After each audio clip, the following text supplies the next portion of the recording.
നമുക്കിന്ന് നാടൻ രീതിയിലുള്ള ഒരു തോരൻ ഉണ്ടാക്കാം. കപ്പളങ്ങ കൊണ്ട്, ചില സ്ഥലത്ത് അതിന് ഓമയ്ക്ക എന്ന് പറയും.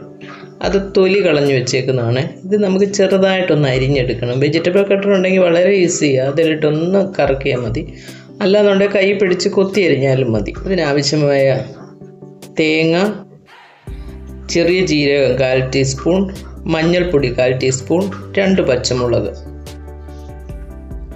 പിന്നെ കടുക് വറുക്കാൻ 1 ടേബിൾ സ്പൂൺ അരി എടുക്കുന്നുണ്ട് ഞാൻ. ഇത് മട്ട അരിയാണ്. ഇത് നന്നായിട്ട് വാഷ് ചെയ്ത് അരിച്ചെടുക്കണം. പിന്നെ 2 വറ്റൽമുളക്, ചുവന്നുള്ളി, കറിവേപ്പില. ഇത്രയാണ് നമുക്ക് ഇതിനാവശ്യം.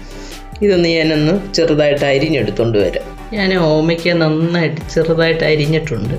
പിന്നെ ആ തേങ്ങ ചതച്ച് ഞാൻ ഇതിനകത്ത് ചേർത്തിട്ടുണ്ട്. എന്നിട്ട് ആ മിക്സി കഴിയ വെള്ളം ഒരു സ്വല്പം ഇതിനകത്തോട്ട് ഒഴിച്ചേക്കണേ, കുറച്ച് മതി. പിന്നെ ആവശ്യത്തിന് ഉപ്പ്, ഇതും കൂടി ഇട്ട് നന്നായിട്ടൊന്ന് യോജിപ്പിച്ചതിന് ശേഷം അടച്ചു വെച്ച് വേവിക്കണം. ഞാനിതെല്ലാം കൂടെ ഇളക്കി യോജിപ്പിച്ചു.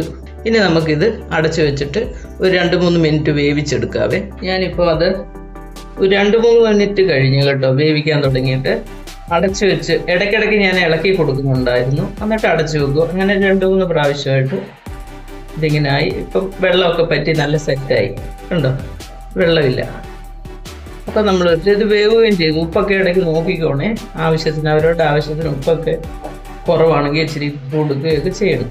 അപ്പം റെഡിയായി. ഇനിയിപ്പോൾ ഇതിനകത്തോട്ട് നമ്മൾ കടുക് വറുത്തിട്ടാൽ മതി. കടുക് വറുക്കാവേ. അങ്ങോട്ട് വെച്ചിട്ട് നമ്മൾ എണ്ണ ഒഴിച്ച് കൊടുത്തിട്ടുണ്ട്, ഒരു 2 ടേബിൾ സ്പൂൺ എണ്ണ. ഇനി അതിലേക്ക് കുറച്ച് കടുക് ഇടാവേ.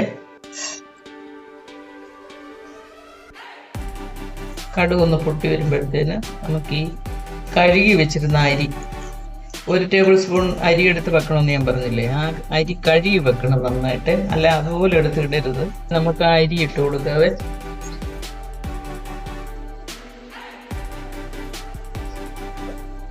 പൊട്ടി വരണം, അതാണ് അതിൻ്റെ കണക്ക്. അരി ഒന്ന് പൊട്ടി ആ ഒരു ലൈറ്റ് ബ്രൗൺ കളറായി. അന്നേരം നമുക്ക് ഈ ഉള്ളി അങ്ങോട്ട് ഇട്ട് കൊടുക്കണേ.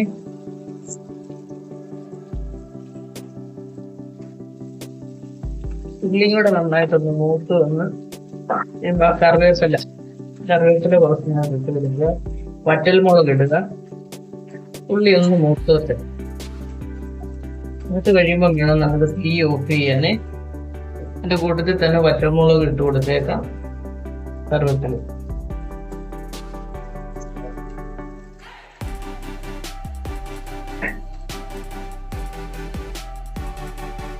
ഉള്ളിയെല്ലാം മൂത്ത് വന്നിട്ടുണ്ട്. ഇനി നമുക്ക് ഈ കടുക് വറുത്തത് ഇങ്ങോട്ടിടാം. അരിയൊക്കെ നല്ല ബ്രൗൺ കളറായി. ഒരു പൊരി പോലെ അത് പൊട്ടും ഈ എണ്ണയ്ക്കകത്തോട്ട് ഇടുമ്പോഴേ. അതാണ് അതിൻ്റെ പരുവ്. അത് പൊട്ടി ഒരു പൊരി പോലെ പതുക്കെ അത് പൊങ്ങി വരും. ഇത് ഇടയ്ക്കിടയ്ക്ക് ഒന്ന് കടിക്കുന്നത് ഭയങ്കര നല്ലതാണ് ഈ തോരൻ്റെ കൂടെ. അതിനാണ് നമ്മൾ അരി ഇട്ട് കൊടുക്കുന്നത്. ചില ഇതിൻ്റെ കൂടെ ചില കറികളുടെ കൂടെ നമുക്ക് പൂരി മസാലക്കറി ഉണ്ടാകുമ്പോൾ നമ്മൾ ഇച്ചിരി ഉഴുന്നിട്ട് കൊടുക്കത്തില്ലേ.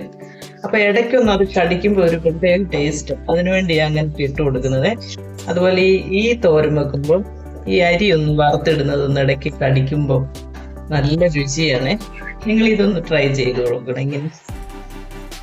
ഇതെൻ്റെ അമ്മ എന്നോട് പറഞ്ഞു തന്ന സാധനമാണ്. കണ്ടോ, തോരൻ റെഡിയായി കേട്ടോ. വെള്ളം എല്ലാം പറ്റിയിട്ടുണ്ട്.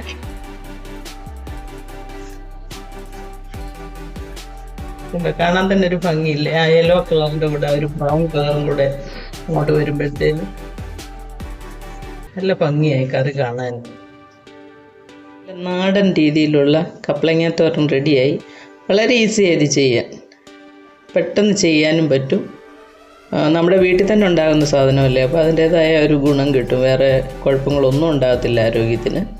നല്ലൊരു ടേസ്റ്റുള്ള ഒരു തോരനാണ്. എല്ലാവരും ട്രൈ ചെയ്യണേ. Thank you.